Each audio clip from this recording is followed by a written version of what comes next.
Bienvenidos, soñadores del misterio y apasionados por la historia, a Sueña Historia. En las abruptas montañas de Persia, más allá del alcance de los califas y los reyes cruzados, existió un poder que no buscaba la conquista de tierras, sino el dominio de las mentes. Se les conocía como los Hassassin, una secta temida por su devoción fanática y sus asesinatos silenciosos. Pero detrás de la fachada de cuchillos y veneno, se escondía una verdad en las sombras, un credo que prometía la paz a través del vacío. Esta es la historia de una secta que se forjó en el secreto, se alzó como el filo de la fe y, al final, se convirtió en una leyenda eterna, un eco siniestro en el corazón del tiempo. Capítulo 1. El credo del vacío. El sol se alzaba sobre las escarpadas montañas de Persia, un lienzo de roca gris y polvo. La fortaleza de Alamut, que se aferraba a la cima como un nido de águilas, no era un simple castillo de piedra. Era un santuario. Un monasterio forjado en el silencio de los acantilados, su arquitectura brutalista reflejando la austeridad de su propósito. Desde lejos, parecía una herida en el paisaje, un recordatorio de que la belleza no siempre se encuentra en la armonía, sino a veces en la cruda y despojada verdad. Era aquí, en este lugar inaccesible y místico, donde se forjaría un credo más allá del entendimiento humano. No era un lugar de espadas y lanzas, sino de ideas, y sobre todo, de un vacío existencial. El fundador de la secta, Hassani Saba, conocido por sus enemigos como el Viejo de la Montaña, era el guardián de ese vacío. A diferencia de los líderes que venían a los hombres con promesas de tierra y oro, Hassan les ofrecía algo más radical, la liberación. No era un guerrero, sino un asceta, un erudito cuyas manos estaban manchadas no de sangre, sino de tinta de libros milenarios. Su poder no residía en una gran fuerza militar, sino en su absoluta convicción. Él había mirado a la nada, la había comprendido, y había decidido que, para proteger al mundo de sus propias ilusiones, debía convertirse en el instrumento de su purificación. En el corazón de la fortaleza, en una cámara de piedra fría donde la única decoración era una estrella grabada en el suelo, Hassan se encontró con el nuevo recluta, un joven llamado Yusuf. Yusuf no era un soldado, era un campesino, un hombre que había visto su aldea arrasada por la avaricia de un señor feudal y había encontrado en las promesas de la secta un refugio a su dolor. Pero lo que encontró no fue el alivio de la venganza, sino el peso de una revelación. ¿Qué ves, joven Yusuf?, preguntó Hassan, con una voz que era más un susurro que un sonido. Veo la roca, la piedra, respondió Yusuf, con la voz temblorosa. Hassan sonrió, una expresión de profunda tristeza. No. No ves. Tu alma está velada por las capas del mundo. Ves la roca y piensas en su dureza, en su peso. Pero la verdad de la roca no está en su forma, sino en el vacío que la rodea. El mundo es una ilusión. La riqueza que buscan los reyes es un espejismo. El poder que anhelan los califas es una sombra. Todo es una mentira. Hassan le explicó el credo del vacío. La doctrina central de la secta no se basaba en el martirio para una recompensa divina, sino en la aniquilación de la ilusión. Los enemigos de la secta no eran simples hombres de otras religiones o imperios rivales. Eran los contaminados, los que habían sucumbido por completo a las falsedades del mundo. La ambición, el ego, la avaricia, todo eso era la manifestación del caos. El asesinato, por lo tanto, no era un acto de asesinato en el sentido humano, sino una purificación. Al eliminar a un contaminado, no se destruía una vida, sino que se liberaba un alma, y al mismo tiempo, se protegía al mundo de la mancha que esa persona representaba. El credo enseñaba que la única manera de alcanzar la verdadera paz interior, el único camino hacia el conocimiento supremo, era abrazar el vacío. Abrazar la nada, el punto donde las ilusiones terminan y la verdad comienza. Para Hassan, cada vida quitada era una lección, una declaración de que el vacío es más real que el poder, la riqueza, o incluso la propia existencia física. El cuchillo no era un arma, era un bisturí, el instrumento de un cirujano del alma. Para sellar esta lección, Hassan no pidió a Yusuf que tomara una vida. En cambio, Lo llevó a un santuario donde se exhibía una magnífica vasija de cerámica, de un color azul profundo y con un intrincado patrón de flores de loto pintado a mano. Era una obra maestra, el tipo de objeto por el que un rey daría una fortuna. Hassan le dio un martillo y le pidió que la destruyera. «Esta vasija es hermosa», dijo Yusuf, con la voz quebrada por la reverencia. «Sería un crimen destruirla». «Ese es el velo que te cubre, joven Yusuf», respondió Hassan con calma. «¿Ves su belleza? ¿Crees que su valor reside en su forma, en su color, en las horas que el artista pasó pintándola? Pero todo eso es una ilusión. Su verdadera esencia no reside en la forma, sino en el vacío que ocupa, en el espacio que la rodea. Destrúyela. Libera su esencia». Con el corazón latiendo con fuerza, Yusuf levantó el martillo y lo dejó caer. La vasija se rompió en 1.000.000 de pedazos. El sonido fue un eco corto y brutal en la cámara. Hassan le pidió que se arrodillara. «Mira los pedazos», le instruyó Hassan. «La forma se ha ido, pero la esencia permanece. Ahora, ve más allá de los trozos. ¿Qué ves?» Yusuf cerró los ojos y se concentró. Las palabras de Hassan resonaron en su mente. El vacío, la nada. Solo el vacío. Cuando Yusuf abrió los ojos, su visión del mundo había cambiado para siempre. El miedo que lo había traído a la montaña había sido reemplazado por una paz inusual. Había abrazado la idea de que su vida, sus deseos y sus sufrimientos no eran más que ilusiones. A partir de ese momento, no sería Yusuf el campesino. Sería un fedayín. Y su propósito no sería la venganza, sino la purificación del mundo, un asesinato a la vez, hasta que la verdad del vacío fuera lo único que quedara. Su viaje había terminado, pero su verdadero propósito acababa de comenzar. Capítulo 2. La forja en la montaña. El frío de la montaña de Alamut no era el de una noche cualquiera, era el vacío materializado. Penetraba los huesos, congelaba el aliento y silenciaba el alma. Para Yusuf, el campesino que había sido, el aire era una daga que cortaba la piel, una constante disciplina que le recordaba que no era bienvenido en ese mundo, que debía ganarse su lugar en él. La soledad no era solo la ausencia de compañía, era un manto, una presión constante diseñada para aplastar su antigua identidad. La forja había comenzado.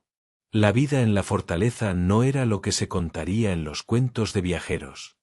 No había banquetes opulentos ni promesas de placer inmediato. Había el rigor de la asceta, la disciplina del monje. Se entrenaba desde el amanecer hasta el anochecer, con el único objetivo de despojar al cuerpo de sus debilidades y al espíritu de sus ataduras. Era una agogé moderna, una versión persa y más oscura del mito espartano que se contaría en el futuro. Los jóvenes, despojados de sus nombres y de sus ropas, recibían un número que los identificaba. Eran ahora el cuerpo único, una extensión de la voluntad de Hassaní Saba, el viejo de la montaña. El mentor de Yusuf en esta etapa era un hombre llamado Malik. Su rostro era una máscara de piedra.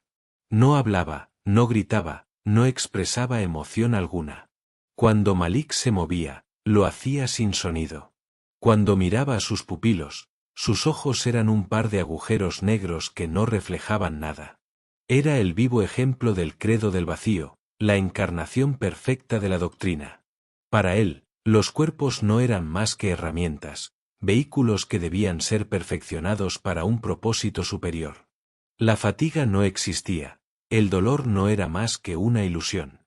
La primera lección de Malik no fue con una espada o una daga, sino con la naturaleza misma de las montañas. Los reclutas debían escalar los acantilados más escarpados sin cuerdas, con el único apoyo de sus dedos y la pura fuerza de su voluntad. No se les castigaba por fallar, se les ignoraba, se les dejaba en la base del acantilado por la noche para que la montaña les recordara la futilidad de la debilidad. Yusuf, con sus manos ya ensangrentadas por la roca, sentía el peso de la desesperación. Las voces de sus padres, las risas de su aldea, los gritos de su gente durante la masacre, todo regresaba a él, tratando de romper su concentración. Malik, como si pudiera leer su mente, se le acercó y le susurró por primera vez: el pasado es un ancla. Déjalo ir, o te arrastrará al vacío de la nada. La segunda prueba fue la del hambre y la sed. Durante días, se les daba solo lo mínimo para sobrevivir, lo suficiente para que sus cuerpos no colapsaran, pero no lo suficiente para que sus mentes se liberaran. El hambre era el martillo que destruía el ego, la sed la lija que borraba los recuerdos. Yusuf, tumbado en su lecho de paja, sentía un deseo insoportable de comer. De repente, recordó el pan de su madre, el olor dulce del trigo recién molido. El recuerdo era una tortura. Cerró los ojos y se concentró en la nada, en el credo del vacío que le había sido enseñado, hasta que el recuerdo se desvaneció. Pero la prueba más dura fue el test de la soledad, la criptia de los Fedayín. Los reclutas eran llevados a picos desolados y se les dejaba solos durante una semana, con solo un cuchillo y una cantimplora. La misión era sobrevivir. Pero la verdadera prueba era mental. La montaña era un espejo. No había distracciones, no había escape. Solo la mente. Yusuf, solo en la cumbre, tuvo que enfrentarse a los demonios que no lo habían abandonado. Vio las caras de sus padres, el fuego que consumía su hogar, y una ira fría y sin nombre que le quemaba el alma. La venganza, el motor que lo había llevado a la montaña, parecía más fuerte que nunca. Durante la noche, una tormenta azotó la montaña. Los vientos gritaban y la lluvia caía como agujas. Yusuf se acurrucó bajo una roca, temblando. En su mochila, había escondido una pequeña figura de madera, una figura de un caballo de juguete que su padre le había tallado. Era la única posesión que le quedaba de su antigua vida. Lo sacó y lo sostuvo con fuerza. Era un ancla, un recordatorio de que él era Yusuf, un hombre con una historia. En ese momento, Malik, que se había acercado a él como una sombra, apareció de la nada. Malik no le quitó el juguete. Se sentó a su lado, en silencio. La tormenta rugía a su alrededor, pero Malik parecía una estatua. El dolor que sientes ahora es una ilusión, susurró Malik, con la voz tan vacía como sus ojos. Es el pasado tratando de aferrarse a ti. Si no lo sueltas, te consumirá. El credo del vacío exige el sacrificio de todo lo que una vez creíste ser. Si no puedes renunciar a este pequeño trozo de madera, no podrás convertirte en el filo de la fe. Serás solo un hombre, y los hombres mueren. Los Fedayín son eternos.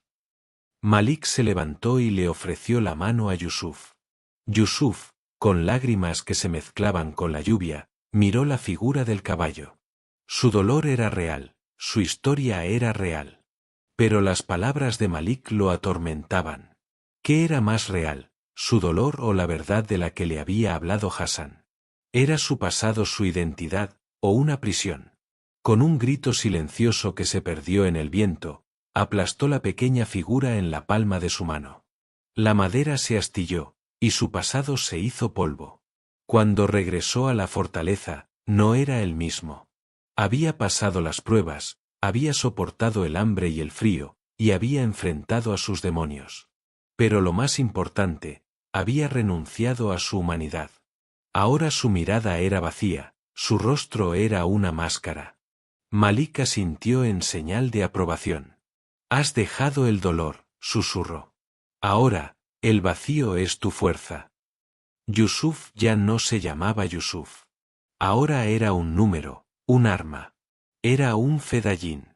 La forja había terminado. Capítulo 3. El jardín del paraíso. El frío de la montaña de Alamut ya no era un enemigo para Yusuf. Era un amigo, un recordatorio constante del vacío que había abrazado. Su cuerpo, perfeccionado por el rigor de la agogé, no sentía el viento helado ni el hambre que alguna vez lo atormentó. Se había convertido en una extensión de la roca misma, un instrumento silencioso y sin alma, preparado para su propósito final. Su mentor, Malik, lo observaba con un rostro que por primera vez no era de piedra, sino de una extraña satisfacción. El martillo había completado su trabajo. Ahora, solo faltaba el último paso. La recompensa. La prueba definitiva. Esa noche, Yusuf y otros novicios fueron conducidos a una cámara secreta en las profundidades de la fortaleza. No era un lugar de entrenamiento, sino un santuario donde el aire era pesado, con un olor a incienso y a hierbas desconocidas. La luz era tenue, solo proveniente de unas antorchas que danzaban sobre las paredes de piedra. Allí los esperaba Hassaní Sabba, el viejo de la montaña. Su presencia era imponente, no por su tamaño, sino por la calma absoluta que emanaba de él. «Habéis atravesado el primer velo», susurró Hassan, con una voz que parecía resonar en el mismo aire. «Habéis renunciado a la mentira de vuestro pasado, a la ilusión de vuestro ser. Ahora, ha llegado el momento de desvelar la verdad suprema. No la que se enseña con palabras, sino la que se vive con el alma. Os he prometido el paraíso, y el paraíso se encuentra en el vacío. Pero para llegar a él, debéis ver un atisbo de lo que os espera. Beberéis de la copa de la verdad». Un acólito se acercó a Yusuf, ofreciéndole una pequeña copa de oro.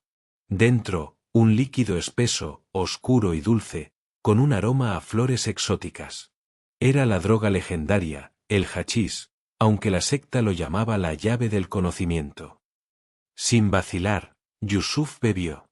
El líquido quemó su garganta por un segundo, y luego, una extraña calidez se extendió por su cuerpo.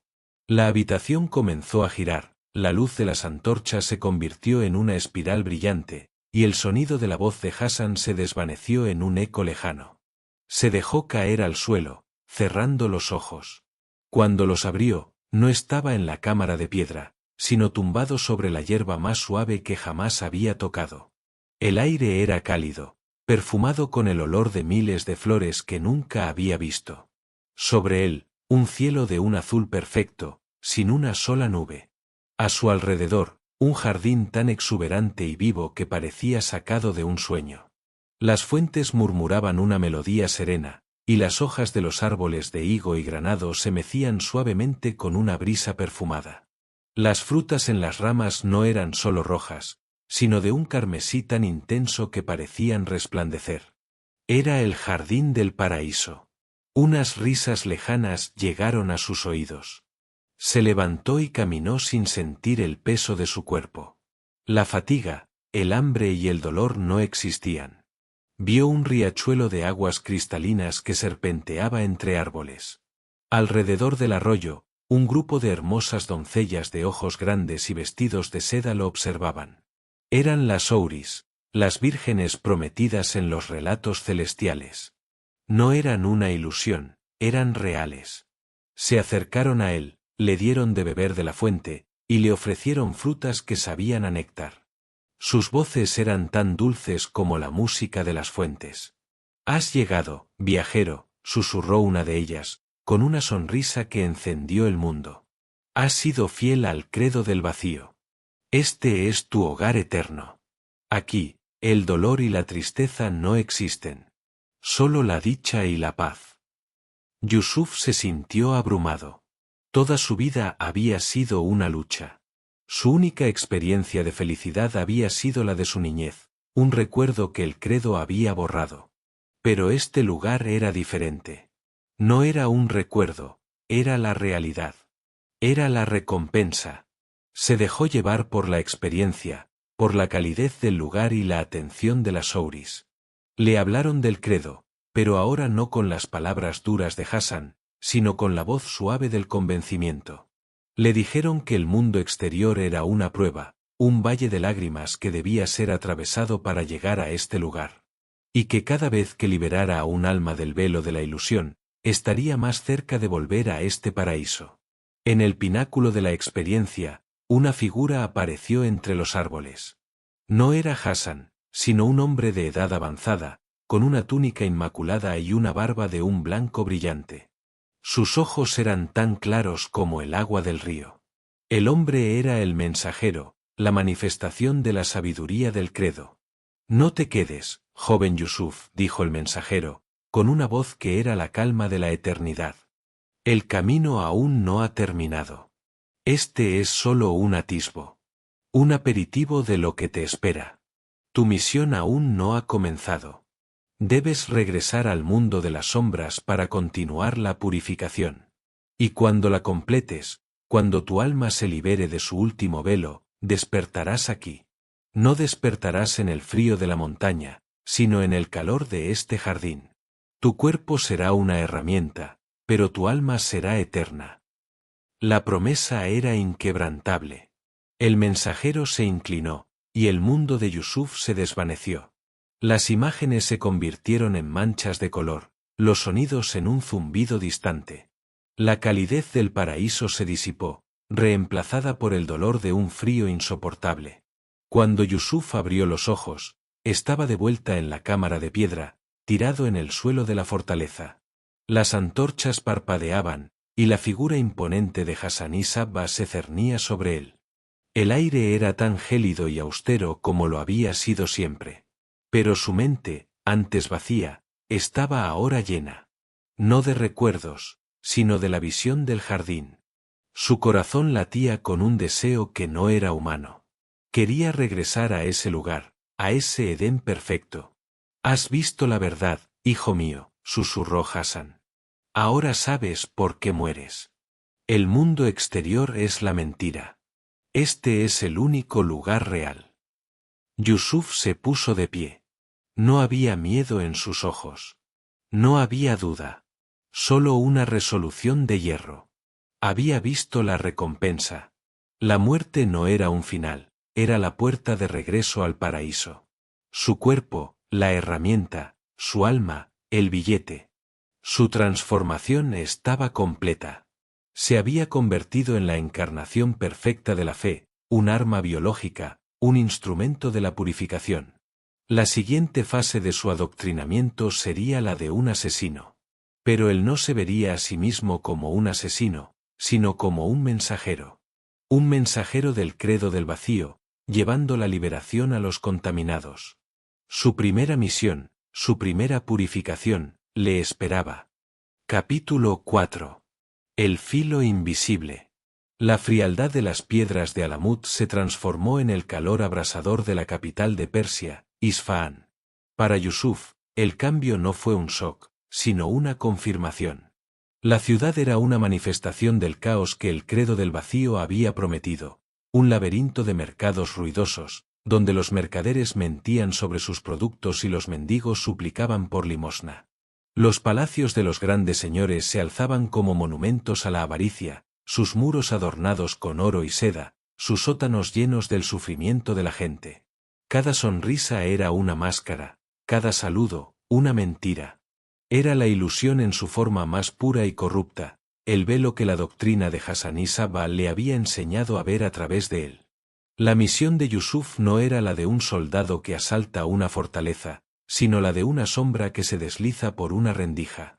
Su objetivo era el gran visir de los seliúcidas, Nizam al-Mulk, el verdadero poder detrás del trono del sultán.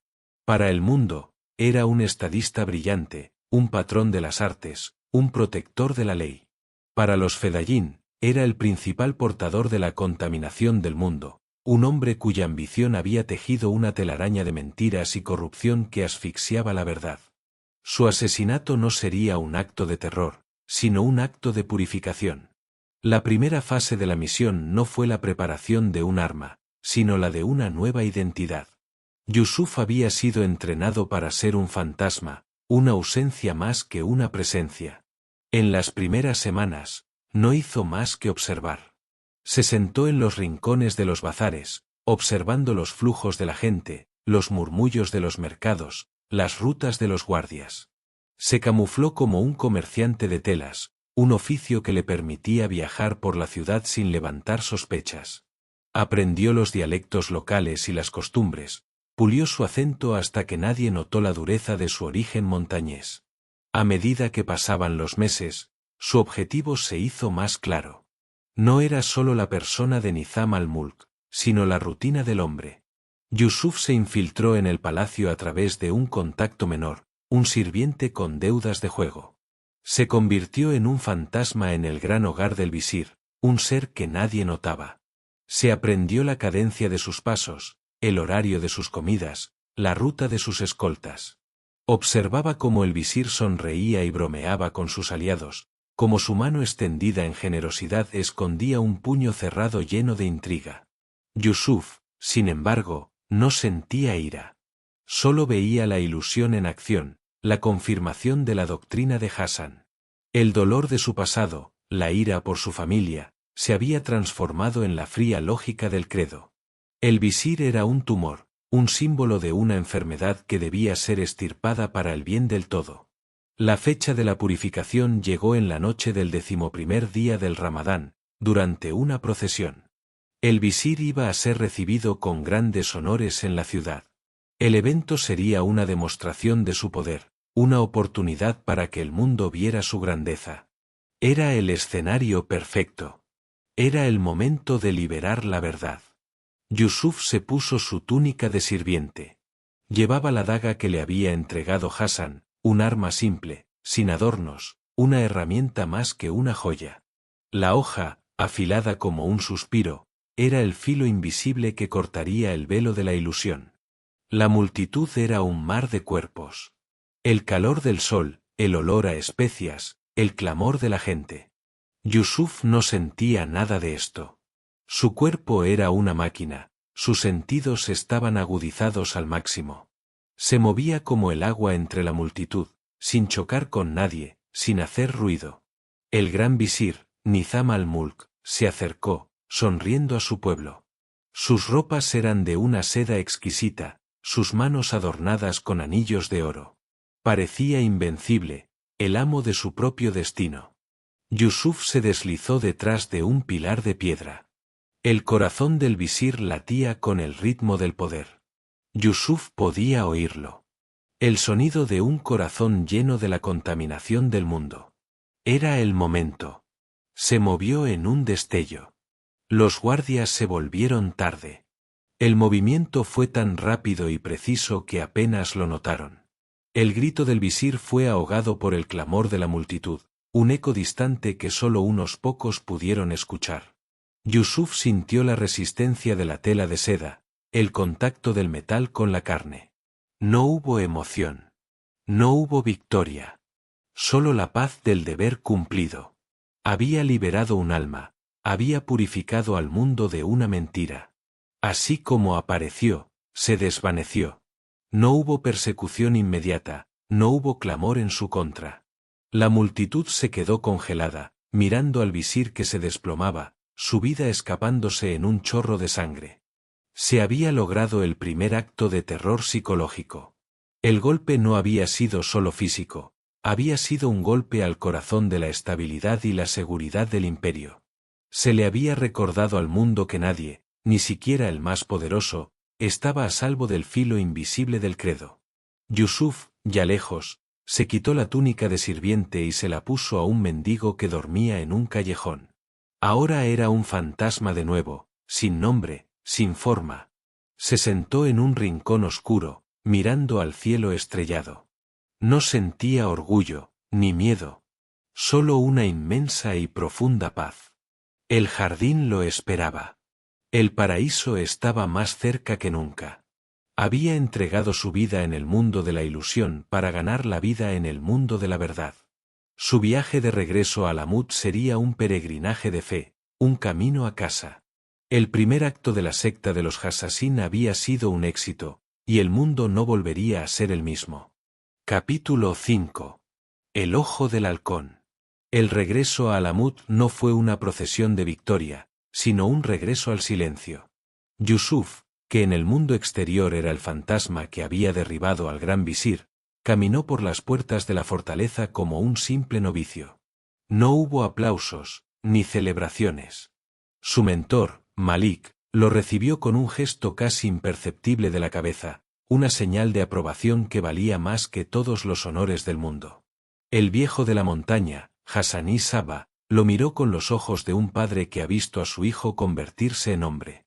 La gloria, la fama, el miedo que había sembrado en Isfahán, todo eso era una ilusión, la confirmación de la doctrina que ahora lo guiaba. Pero si la misión de Yusuf había sido la purificación de un símbolo, su regreso marcaba el inicio de una nueva fase para la secta. Hassan no lo envió a otra misión de asesinato. En cambio, lo llevó a una cámara de mapas, donde los pergaminos se extendían sobre mesas de madera tosca, cubriendo el mundo conocido. Isfahán, Bagdad, El Cairo, Constantinopla, todas las grandes capitales estaban marcadas en las cartas. El filo ha demostrado su poder, susurró Hassan, señalando la ruta de Yusuf con su dedo. Pero el poder del filo solo es efectivo si el objetivo es el correcto. Y para que el objetivo sea el correcto, debemos ver la verdad. No podemos confiar en rumores. No podemos actuar por la fe de otros. Debemos ser el ojo del mundo. Y tú, Yusuf, serás su halcón. La nueva misión de Yusuf no era la de un asesino, sino la de un maestro.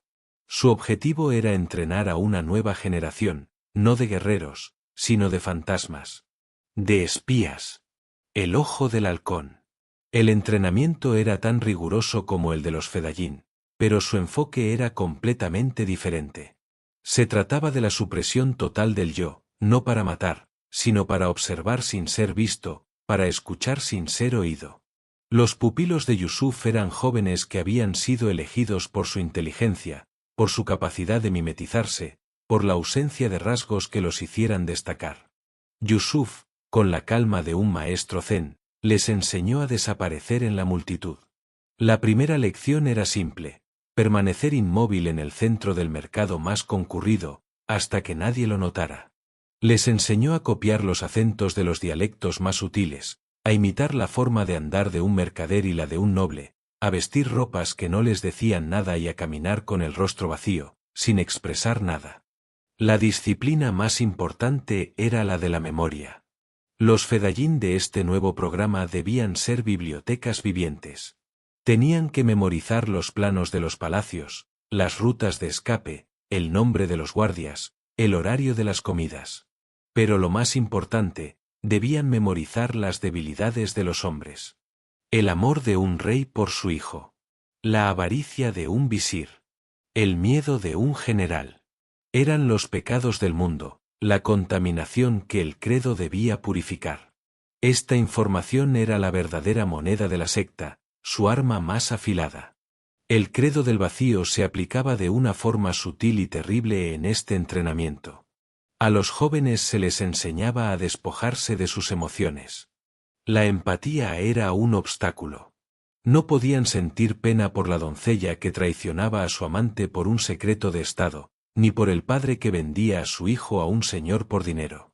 Solo veían la información, el dato. La mentira detrás de la ilusión. La corrupción que debían registrar.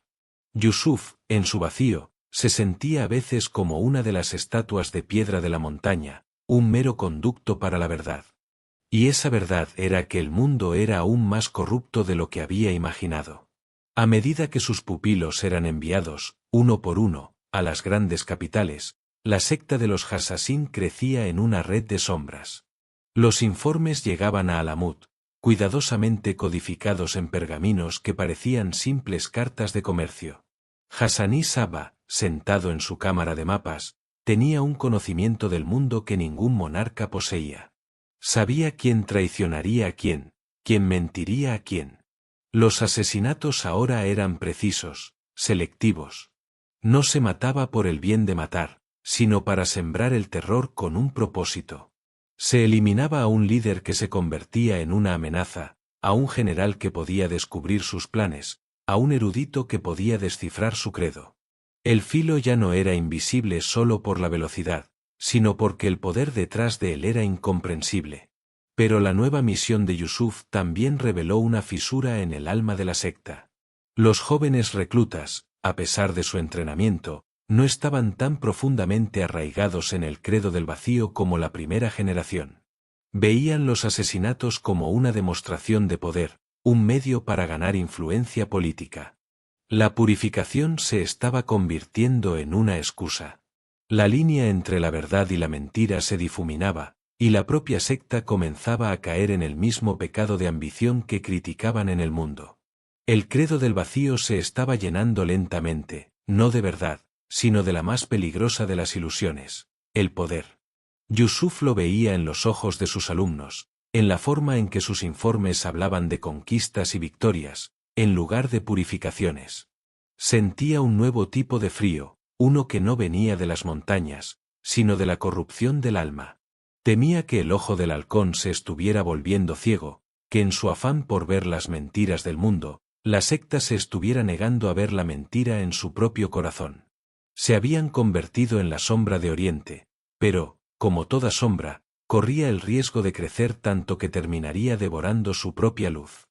El fin de la era dorada de los Hassassin había comenzado.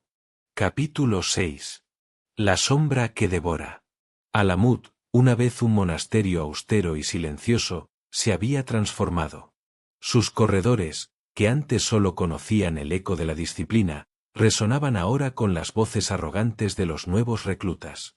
La generación de Yusuf, forjada en la miseria y el hambre de las montañas, había sido reemplazada por hijos de príncipes caídos y nobles desilusionados, atraídos no por el credo del vacío, sino por el poder y el prestigio. Para ellos, el asesinato no era una purificación, sino un trofeo. Se jactaban de sus misiones en los patios, se comparaban sus cicatrices como si fueran medallas de honor. La sombra que una vez se movía en la oscuridad, ahora era una entidad visible, orgullosa y, en su arrogancia, ciega. Yusuf, ahora un maestro venerado, observaba este cambio con una profunda y silenciosa agonía. Los jóvenes le rendían respeto, pero no entendían el vacío que lo habitaba. Veían su rostro sin emociones como un símbolo de su fuerza, sin saber que era la máscara de la renuncia. Cuando intentaba hablarles del credo, de la necesidad de trascender el yo, lo miraban con desinterés. ¿Para qué hablar de la nada, maestro?, le dijo un joven arrogante una vez. Cuando tenemos el poder para tomarlo todo. El éxito del ojo del halcón había engendrado su propia destrucción. La red de espías era vasta, pero ya no era un conducto de la verdad, sino un instrumento de ambición. Los informes llegaban a Hassaní Saba, ahora un anciano con el rostro surcado por el peso de sus decisiones, pero eran informes sesgados. Los nuevos Fedayín manipulaban la información para eliminar a sus propios rivales, a los que se interponían en su camino, sin pensar en el propósito filosófico. El credo del vacío, la gran doctrina que había forjado a los hombres en fantasmas, se había convertido en un simple pretexto para la avaricia. La sombra que se había proyectado sobre Oriente, comenzaba a devorar su propia luz. El punto de quiebre llegó con la figura de un nuevo antagonista, un joven y brillante visir de una corte rival, llamado Arslan. A diferencia de los otros, Arslan no temía a los Hassassin. Los estudió, comprendió su método, y vio su vulnerabilidad, su éxito. Arslan no envió un ejército. En cambio, envió a sus propios agentes, no para infiltrarse, sino para susurrar. Se infiltró en la red de la secta con las armas más letales, el halago, la riqueza y el poder. Le ofreció a los jóvenes Fedayín lo que creían merecer, dinero, tierras, un lugar en las cortes que una vez habían prometido destruir. Y los jóvenes cayeron. El ojo del halcón se cegó. Los informes se volvieron cada vez más incoherentes, más llenos de contradicciones. Hassaní Saba, en su sabiduría, vio la corrupción. Pero el veneno se había esparcido tan lejos que ya no sabía quién era un fiel seguidor y quién un traidor. La confrontación final fue inevitable. Hassan, con un pesar que no mostraba en su rostro, convocó a todos los Fedayín de la fortaleza. Yusuf, con el corazón en un puño, vio a sus propios alumnos, a los que había entrenado para ser fantasmas, llenos ahora de una arrogancia visible. Hassan, con la voz suave de la muerte, expuso las traiciones, reveló las mentiras. No dio un sermón. Solo presentó los hechos. Y al final, solo dijo una palabra: purificación. La purga interna fue más brutal que cualquier batalla contra un enemigo externo. El combate no era contra soldados, sino contra compañeros. Los Fedayín de la vieja guardia, liderados por Yusuf y Malik, se enfrentaron a la nueva generación. Pero no fue un combate de honor. Los jóvenes, que habían aprendido a matar en las sombras, lucharon sin el vacío en su corazón, con una ira salvaje. Sus golpes eran impulsivos, sus ataques, caóticos.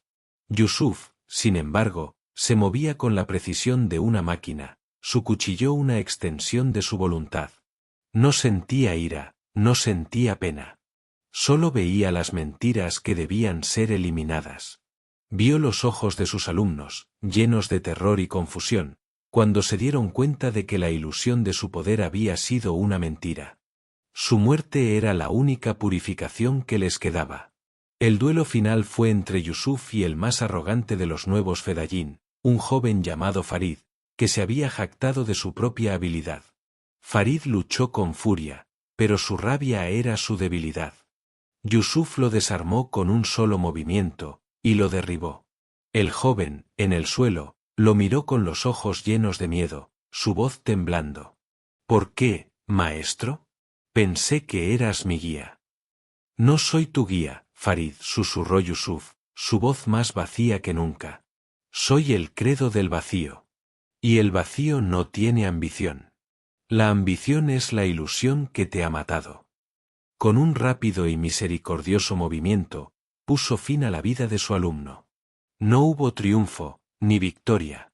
Solo el silencio de la montaña. Cuando el sol se alzó de nuevo, los patios de la fortaleza estaban llenos de cuerpos. La secta había sido purificada, pero a un costo incalculable. Los números de los fieles habían sido diezmados. Las fortalezas satélites que habían tomado estaban ahora vulnerables. La reputación de la secta, manchada. La sombra de Oriente había devorado a sus propios hijos, dejándolos vulnerables y aislados, un puñado de hombres solos en la montaña. Hassani Sabba miró los cuerpos, con una lágrima silenciosa que se deslizó por su rostro, la única emoción que había mostrado en décadas. Yusuf, a su lado, entendió por primera vez la profundidad de la tristeza de su maestro. La pureza tenía un precio muy alto. El credo del vacío había sobrevivido, pero solo como un eco, una sombra de lo que una vez fue. Y justo cuando la secta de los Hassasín estaba en su punto más débil, un nuevo sonido se oía desde el este. El retumbar de los cascos de los caballos. La tormenta se acercaba. Y no venía del oeste. Capítulo 7. El castigo de los cielos. El sonido no llegó como el clamor de un ejército, sino como el estruendo de un trueno lejano. Era el sonido del polvo levantado por miles de cascos, una nube marrón que se tragaba el horizonte y avanzaba sin piedad hacia el oeste. La gente de los valles lo llamaba la tormenta mongola, una fuerza de la naturaleza, un cataclismo. Para los Hassasín, que habían perfeccionado el arte de la política y el asesinato, era algo incomprensible.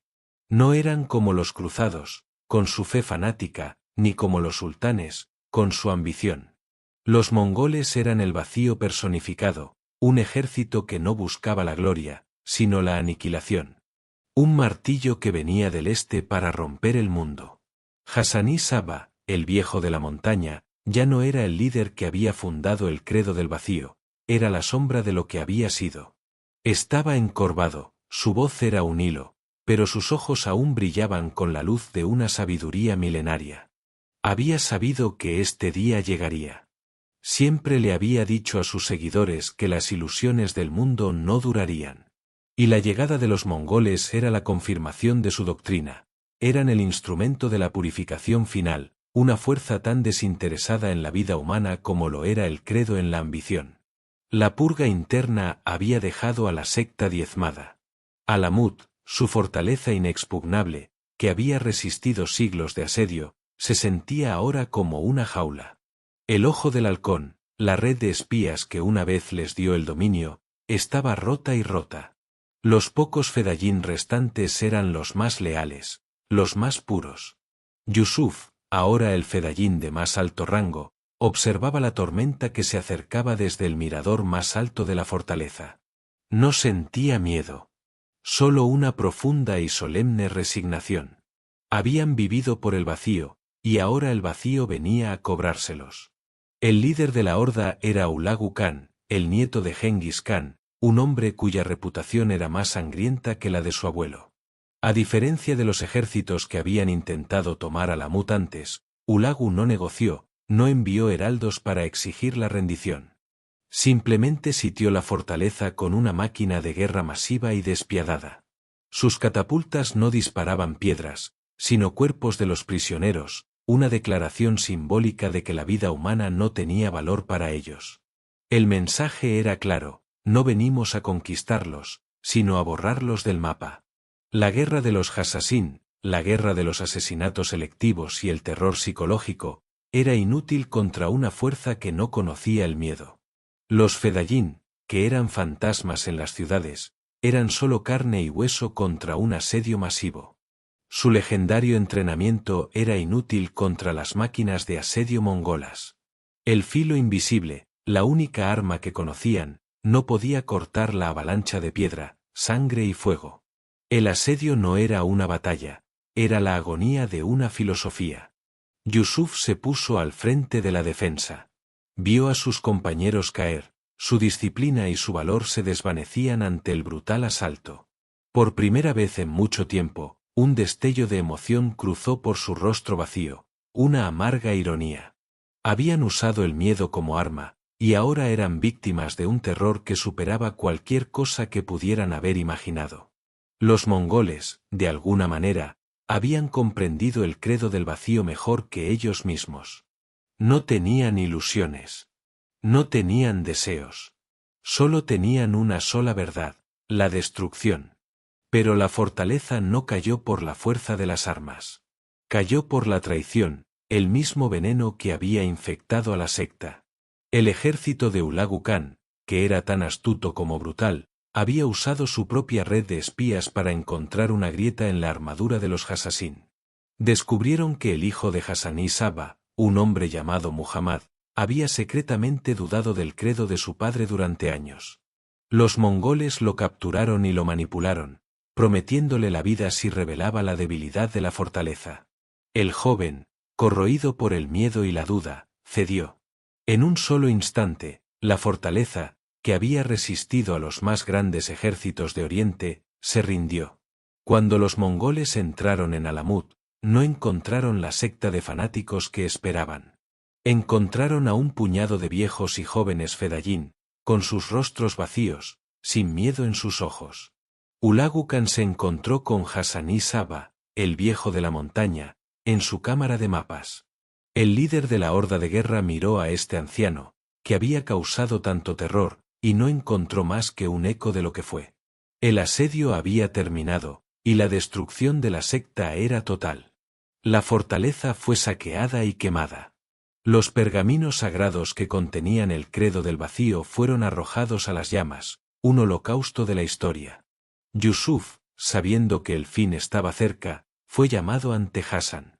El viejo, con sus últimas fuerzas, le entregó un único pergamino antiguo y una pequeña roca oscura. El filo ha muerto, susurró Hassan, con los ojos llorosos por el humo del fuego.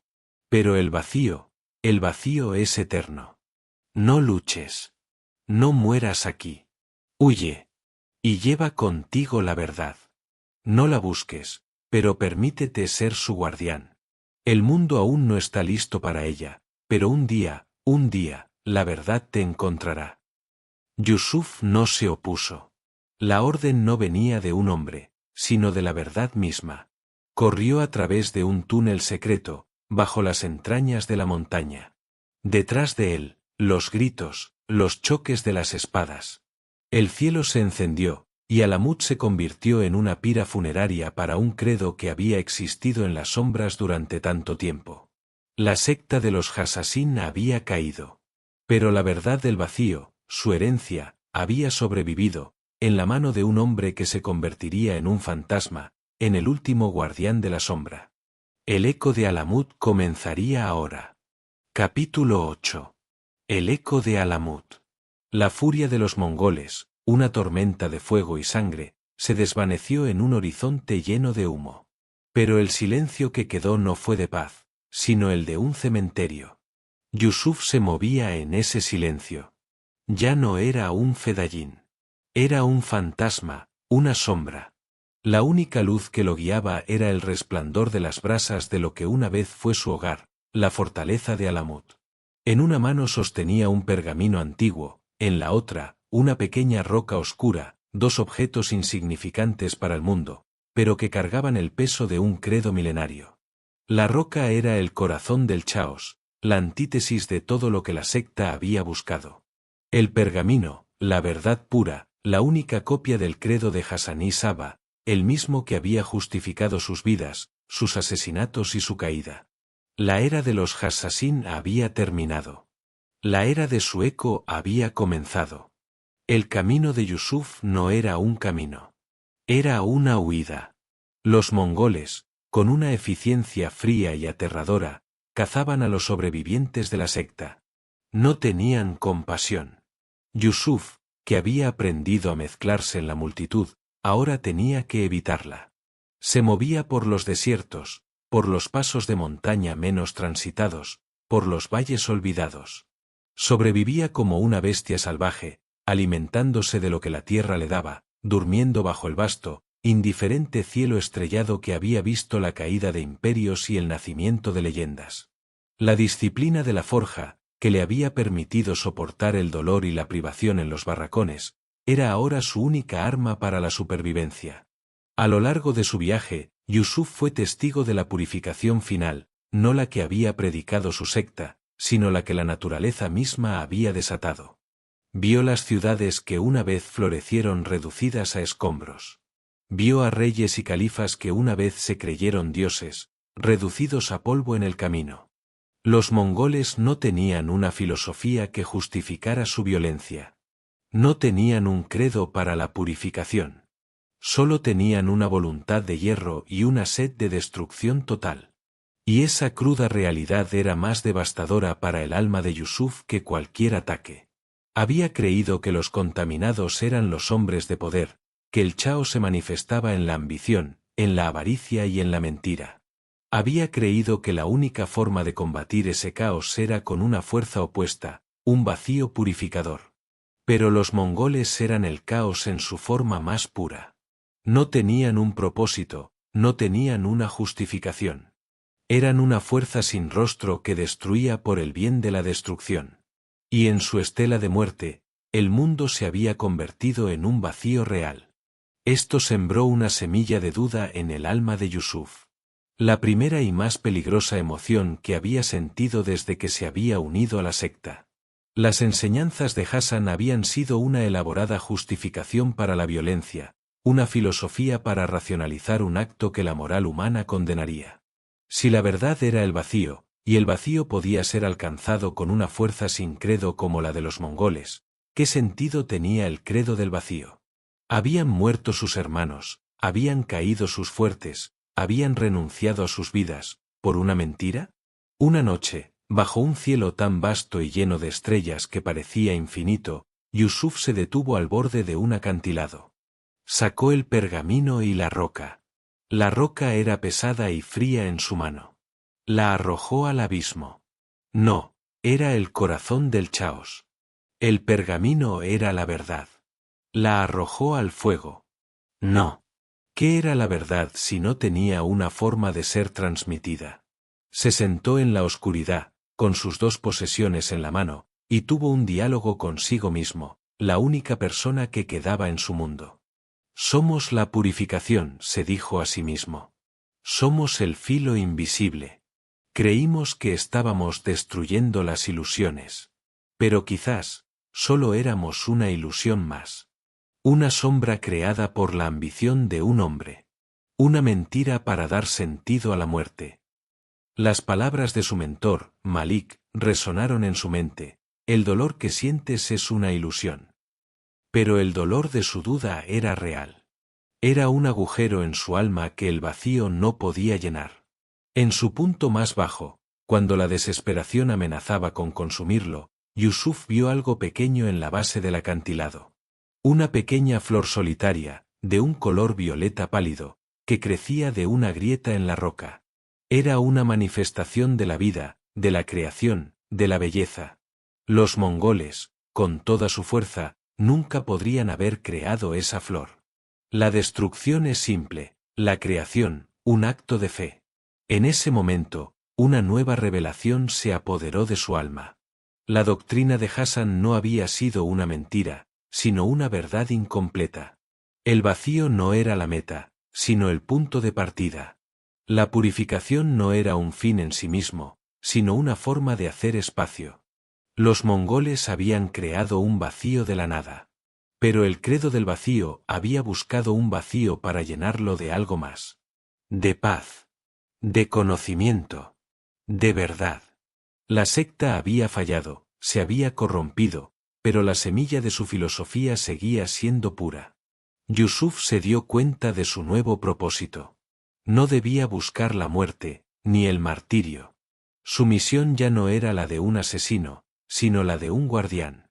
No para matar por el credo, sino para protegerlo.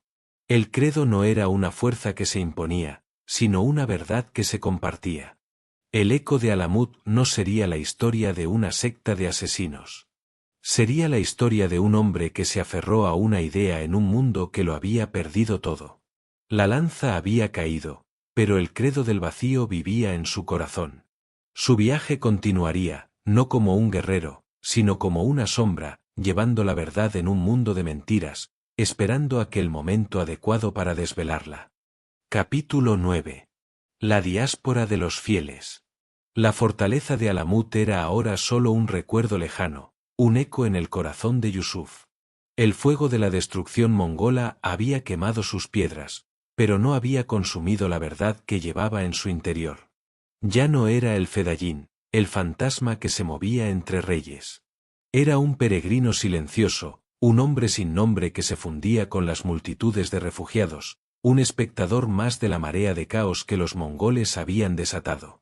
Llevaba su única posesión, el pergamino y la piedra, no como un soldado lleva su escudo, sino como un monje lleva su libro sagrado. La era de la guerra había terminado. La era de la preservación había comenzado. El mundo, antes un tablero de ajedrez para los Hasasín, ahora era un mar de desesperación. Los imperios se habían desmoronado, las ciudades estaban en ruinas. La gente había perdido la fe en sus líderes, en sus dioses. Yusuf sabía que, en este nuevo mundo, la violencia no era la respuesta. El credo que había abrazado en la montaña ya no podía ser un filo. Debía convertirse en una semilla, sembrada en la oscuridad para un futuro incierto. Su misión ya no era matar a los contaminados, sino encontrar a los fieles que se habían dispersado por todo el mundo tras la caída. Yusuf se transformó una y otra vez. Se convirtió en un vendedor de especias en un mercado de Alepo, observando en silencio a los comerciantes mentir y engañar. Se hizo un humilde carpintero en un pueblo de Anatolia, escuchando los rumores de los viajeros sobre la caída de la secta. Su entrenamiento, que una vez fue una herramienta para la muerte, era ahora una forma de vida. Su capacidad para mezclarse no era para acercarse a un objetivo, sino para mantenerse invisible, para observar sin ser visto, para aprender sin ser notado. En su viaje, encontró a otros como él. Los pocos Fedayín que habían logrado escapar de la masacre. Pero no eran los guerreros estoicos que él recordaba. Eran hombres rotos. Algunos, en su desesperación, habían recurrido al bandidaje, usando sus habilidades para saquear y robar, profanando el credo para su propio beneficio. Otros se habían escondido en cuevas, llenos de un miedo que nunca antes habían conocido. Yusuf los encontró, uno por uno. Y les habló no con la voz de un líder, sino con la de un hermano perdido. Les contó la verdad que había descubierto en la soledad del desierto, que el credo del vacío no era una justificación para la violencia, sino un camino para entenderla. Nuestra purificación no era la muerte de un rey, les explicó, su voz suave pero firme. Era la negación de la ilusión. Los mongoles nos han mostrado el vacío real. Han destruido el mundo que creíamos entender. Pero no han creado nada. Nuestra misión ahora no es la de destruir, sino la de preservar. Somos los guardianes de lo que se ha perdido, los archiveros de la verdad. La secta renació, no como un grupo de asesinos, sino como una hermandad de libreros del vacío. Su misión era ahora la de recopilar el conocimiento que los mongoles habían destruido. Se infiltraron en las bibliotecas de Bagdad, en las escuelas de Isfahán, en los mercados del Cairo. No para matar, sino para memorizar. Aprendían idiomas antiguos y manuscritos olvidados. Preservaban la historia de la humanidad, las grandes obras de filosofía y poesía que habrían sido reducidas a cenizas. El acto de memorizar un poema, de transcribir un manuscrito, se convirtió en su nueva forma de purificación. Estaban combatiendo el caos de la ignorancia con la única arma que tenían, el conocimiento. Pero Yusuf sabía que su nuevo propósito no podía ser revelado al mundo. La gente de Oriente Medio no necesitaba otra filosofía. Necesitaba una leyenda. Por eso, en un acto de astucia suprema, él y los suyos abrazaron el mito que el mundo había creado sobre ellos. Alimentaron los rumores, las historias exageradas. Se les llamó comedores de hachís, asesinos que mataban por placer, una secta de locos. Era el disfraz perfecto. Mientras el mundo se concentraba en el mito, en la historia de los asesinos sangrientos, la verdad, el credo del vacío, se ocultaba a plena vista, en las mentes de los académicos, los poetas y los mercaderes que se movían entre las sombras. La leyenda se convirtió en su escudo. Con el tiempo, Yusuf, ahora un anciano con el pelo y la barba blancos, había cumplido su misión. Había establecido la diáspora. Había entrenado a una nueva generación que entendía el verdadero propósito de la secta. Había asegurado que el credo del vacío perdurara. En su lecho de muerte, llamó a su sucesor, un joven erudito del Cairo, y le entregó el pergamino y la piedra. La historia de los Hassasín como la conoces es una mentira, susurró Yusuf.